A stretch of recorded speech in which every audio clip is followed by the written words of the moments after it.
Yo, what's up, family? I just wanted to ask you guys to still continue to keep me in your prayers. Tomorrow at 11 o'clock, I will be telling my Papa Pete goodbye. He's my last grandparent. I'm really going to struggle with this one, guys, and I know it. They say, it comes in threes. I lost my dear friend, more like a brother to me, to suicide. I lost the dear lady that I've worked for many, many years. That's been so good to me. Just went to her funeral last Saturday, and now I have another one to go to. My Papa Pete died the next day after the funeral that I went to last Saturday. So I wanted to read some scriptures. I've cried a lot. The Lord knows. He knows I'm grieving and that I'm hurting lately. And He knows that there's so many others out there just like me that are hurting right now. And I just wanted to tell you guys that the Lord will comfort you. He will give you peace that passes all understanding. Even yourself, you won't be able to understand where you're getting the peace from. Well, it's coming from God. Isaiah 26:19. Your dead shall live, their bodies shall rise. You who dwell in the dust, awake and sing for joy.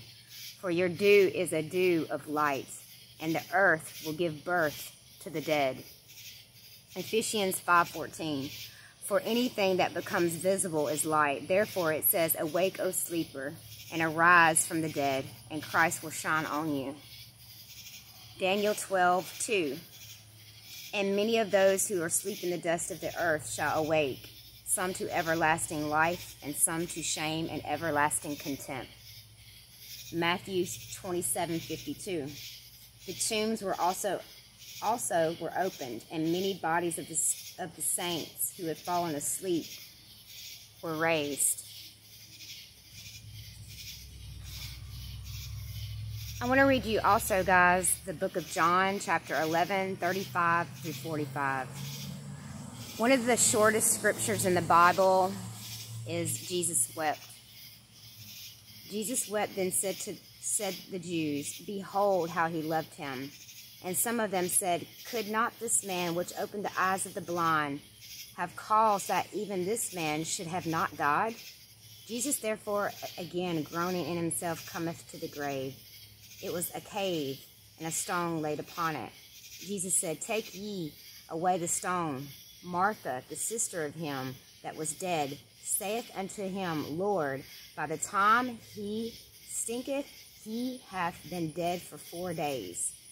Jesus said unto her, said I not unto thee that if thou wouldest believe, thou shouldst see the glory of God?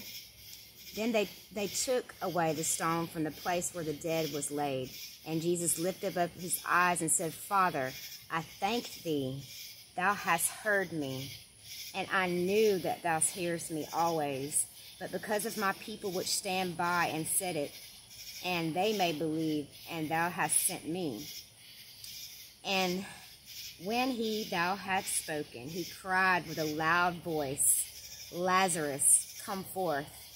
And he that was dead came forth, bound hand and foot with grave cloths, and his face was bound about with a napkin. Jesus said unto them, loose him and let him go. Then many of the Jews which came to Mary had seen the things which Jesus did, and believed on him. Also in the book of Job, Job 42:17, so Job died being old and full of days. My Papa Pete had 85 glorious years on this earth, family.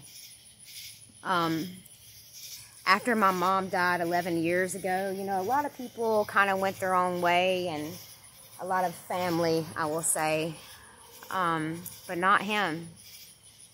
I've got a bunch of voicemails from the past month or so saved on my phone, and he was always checking on me, he always cared, he always wanted to help me. So yeah, I'm going to struggle with this one, but I know the good Lord is going to help me get through it. He's helped me get through the other two. Also in Genesis 25:8, then Abraham gave up the ghost and died in a good old age, an old man and full of years, and was gathered to his people.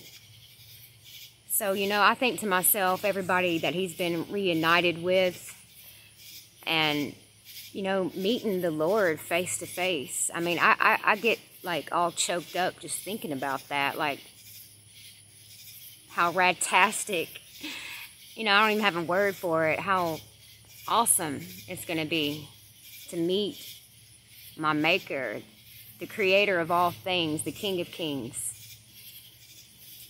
Precious in the sight of the Lord is the death of his faithful servants. That's in Psalms 116, verse 15, family. We're going to see him again. As long as you carry the Holy Spirit and you believe in Jesus, you believe in the Son, the way, the truth, and the life, and you've, basically surrendered your life to him, letting his will be done of your life instead of your own will, you're going to be all right. And there will come a day where we are going to die too.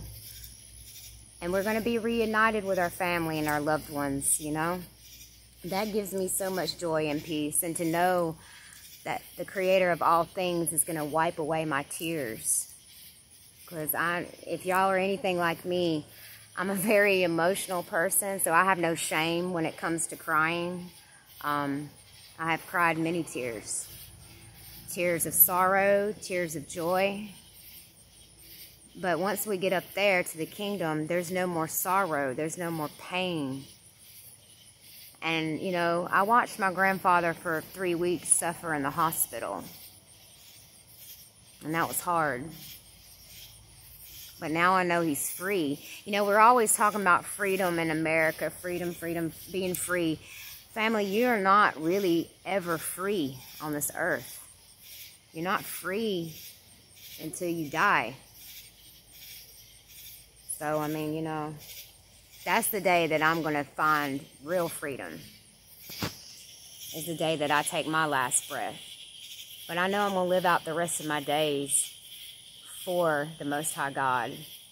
I spent so many years living for myself and living for everybody else that, I don't know how much time I have. I don't know how much time America has. There's so much going on, guys. Please stay vigilant and pay attention. Take care of your family, love your family, tell them every day you love them. We don't know what's going to come from these skies. We don't. But I'm telling you guys, the future that's coming is not going to be as pleasant as everybody's assuming. It even says in the Bible that everybody, people are marrying, people are having, just living life. Life is good, And then here comes sudden destruction. I've always thought we were Mystery Babylon, family. So, there's too many things that point to us. But if you guys wouldn't mind, please keep me in your prayers tomorrow. I love you all so much. Thank you for taking the time to subscribe to my channel and listen to me. I know, I don't have all the lights and the glamour and all that, and I probably never will do that, family. This is all for the glory of God. This is not to glorify myself. That's why a lot of times I don't even like showing my face, simply because I don't want anything to distract from the message that I'm trying to put out. But I love you all, and I'm very grateful for each and every one of you. And just know that, we're going to face trials and tribulations in life. There's going to be many of them, family. But don't lose hope. No matter what, endureth to the end.